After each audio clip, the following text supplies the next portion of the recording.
Welcome back, everybody. We just started our second playthrough of Sekiro, and we are on the final path to getting the Platinum Trophy.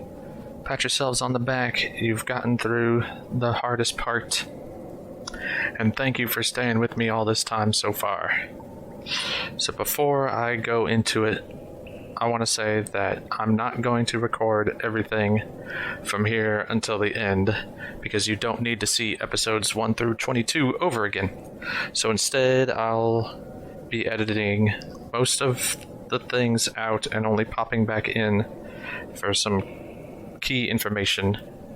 In the meantime, we are going to work on the skills, basically from left to right, focusing on the final skills in each of the skill trees. And as for the Shinobi tool upgrades, we are going to be waiting quite a while until we have enough fulminated mercury to get the final Sabimaru upgrade. So that's going to be a while.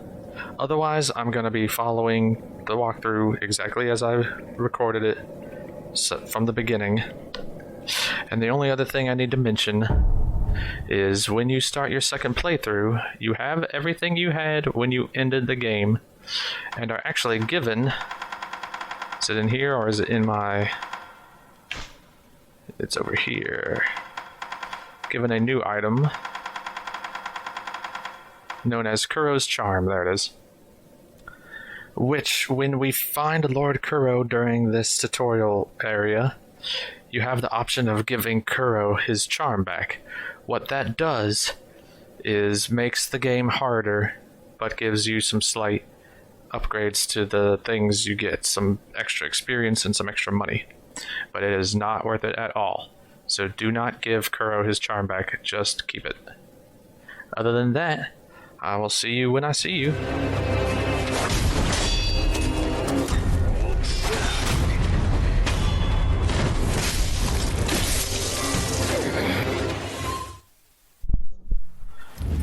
I just wanted to show off that you can, in fact, beat the first boss.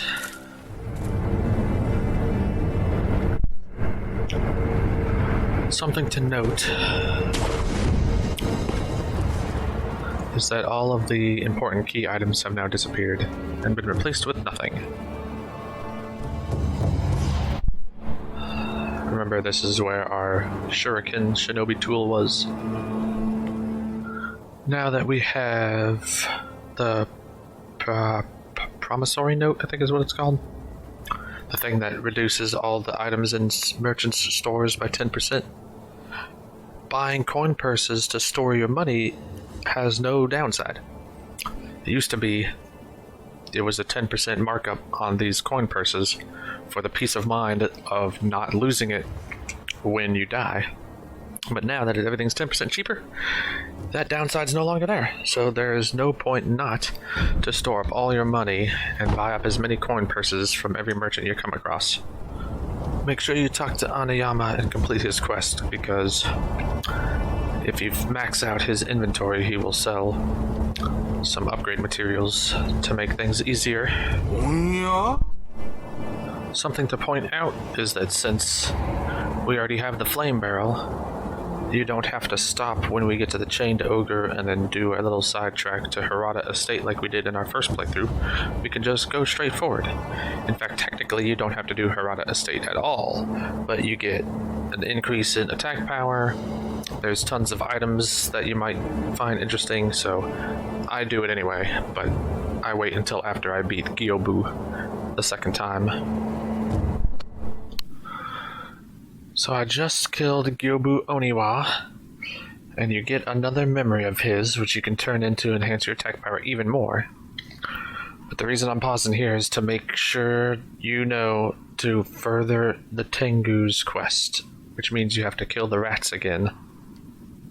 That were the Senpo assassins on the path to Ashina Castle.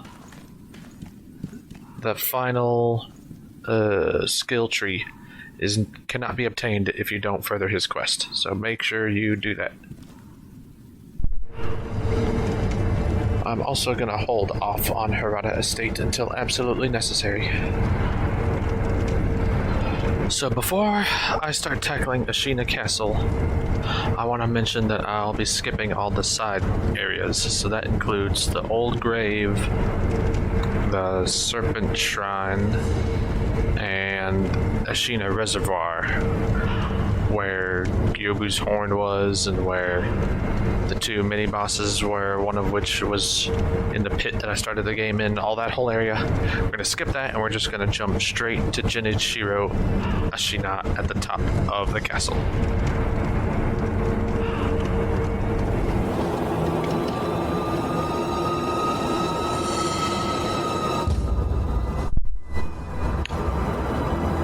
Make sure you complete Fujioka's request as well, because you want him to move back to this dilapidated temple as a merchant. We want to unlock as much merchants as possible, because they all will offer different things and extra upgrade materials. So make sure you do that.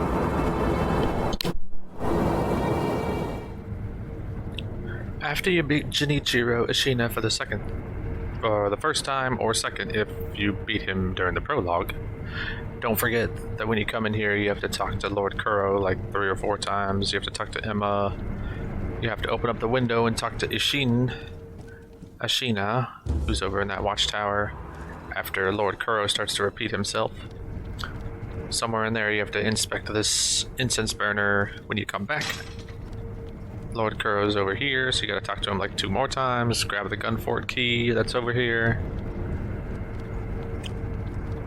And he tells you that we need to go to the Sunken Valley, so we're going to go straight there by warping back to... where's the closest one?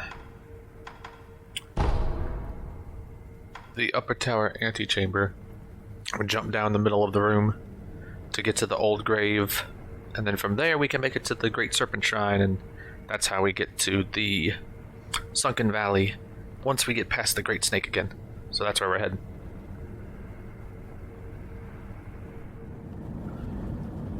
When you get to the Great Serpent Shrine, go ahead and recommune with the statue, Sculptor's Idol.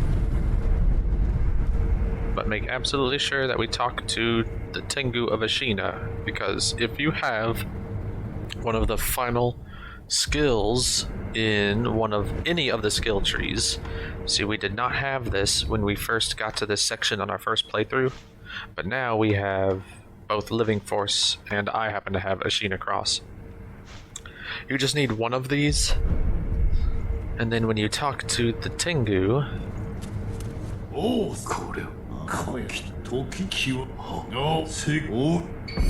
he will give you the last skill tree, the Mushin Esoteric Text. With that, you now have access to every ability in the game.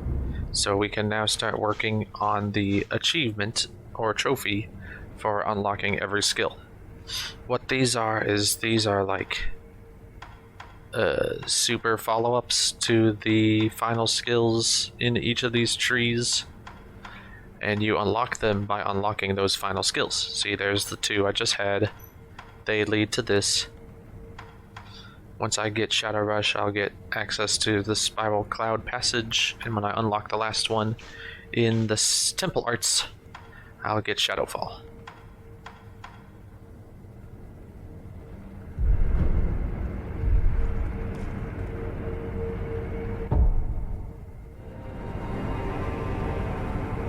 So we just beat the Guardian Ape, and we got the Lotus of the Palace from the cave behind him.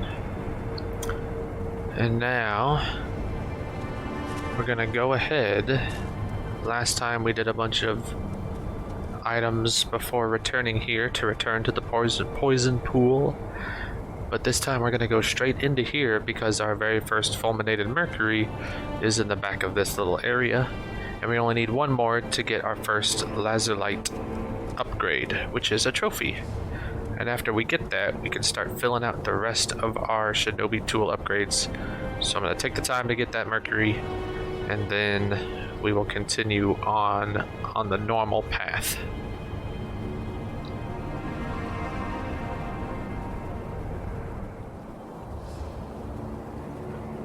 So, if you come over here to the end of the poison pool, past the merchant, over to this little island where the monkey swordmaster was, along with the two monkeys over here, the two over here, and the rifle monkey off to the side.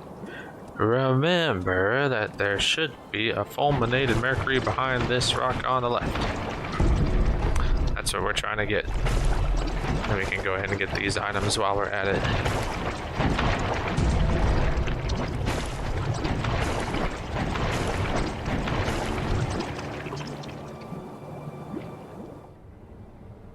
So we're back at the dilapidated temple. Now that we have 4 fulminated mercury, let's start getting some shinobi tool upgrades.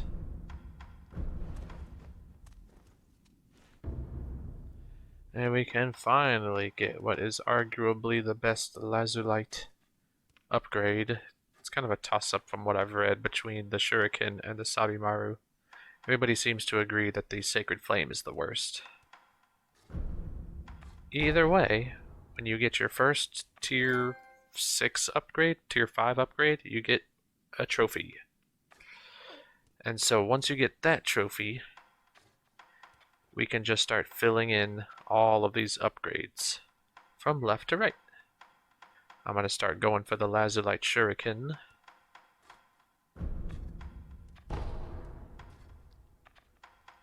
And you can trail these lines back. So we need this, which means we need this. But we don't need this to get the lazulite shuriken.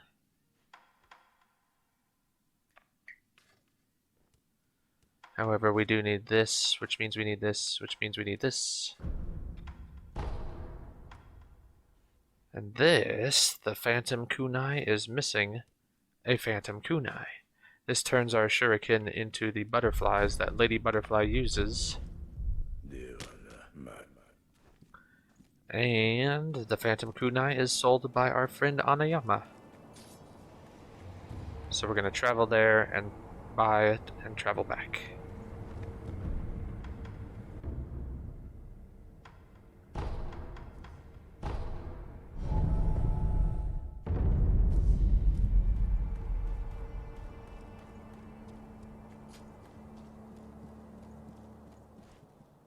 So we're back.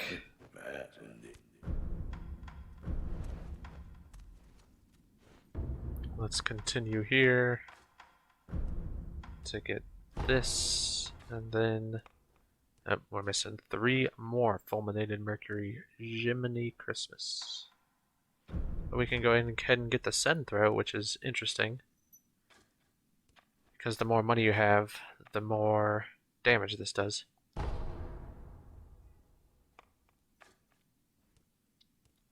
Alright, but we'll stop there, I guess, until we get the next 3 fulminated mercury, which is going to be quite a while. Not until near the end of the game, unless I want to do some farming.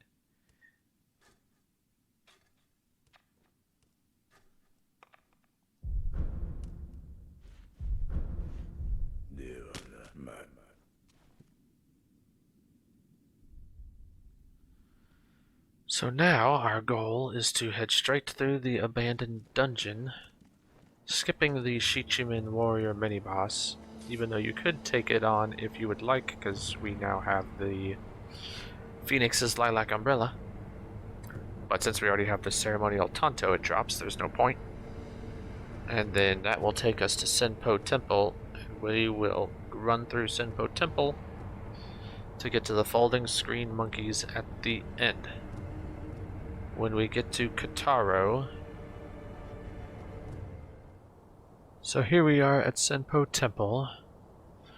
I want to note that even though we have the puppeteer ninjutsu now, there's no point in activating the kite because it won't stay up forever. Like when you rest, the kite will reset, and it's going to be a while before we get to the tree, and plus we don't want to fly over until we beat folding screen monkeys. In fact, we might not even need to fly over at all, because this just led to one of the snake visceras, and since we don't need to worry about that ending anymore, we don't need them. With that said, I also wanted to mention that I'm going to go for Kataro's ultimate quest ending now, since we have the promissory note. The only reason to send him to Anayama in the first playthrough was so we get the item that reduces merchant costs. But we've already got it, so now we can send him to the Divine Realm, which is like his full quest line. All it gets you is a persimmon, but it's fun to do. Makes me feel good. Sending him to where he wants to go. So remember what that entails is giving him the white quote-unquote flower, the white pinwheel, and then using the divine abduction to send him away. Which I'll go over that once I get the white pinwheel back. So we just beat the Armored Knight, and I just wanted to remind the people that before fighting him, or on the far side of fighting him, over here was the red and white pinwheels, and then if you came down here over to that kind of secret area where you had to make a large jump and grab midair and wall jump up, there was the white pinwheel. And when you get the white pinwheel, we can travel back to Kataro. And I just wanted to show what to do with him after you give him the white pinwheel.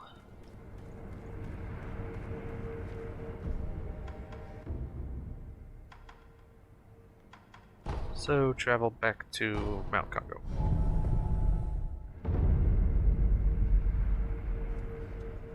And then when we get back,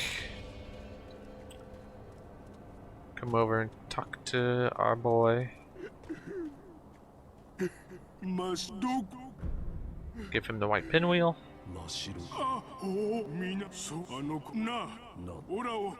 He wants to be spirited away.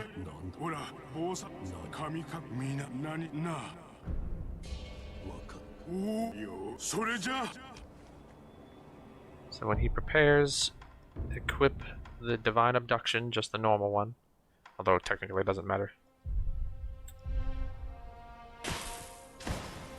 And get right up on him, and you're gonna hit the right trigger, and then you're gonna hit it again.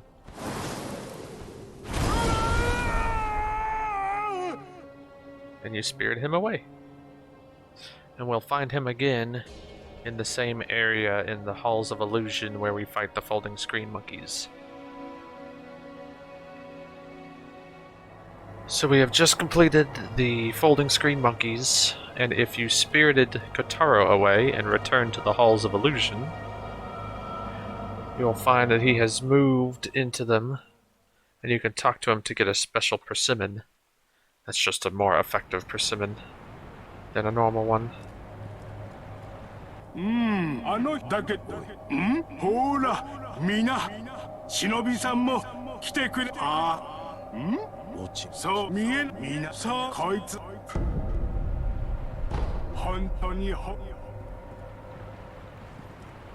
Then we're going to talk to the Divine Child, and when we're done there, we'll travel back to Lord Kuro, talk to him to further the story a little bit, and then we'll head into Ashina Depths properly through the Bodhisattva Valley and the Poison Pool.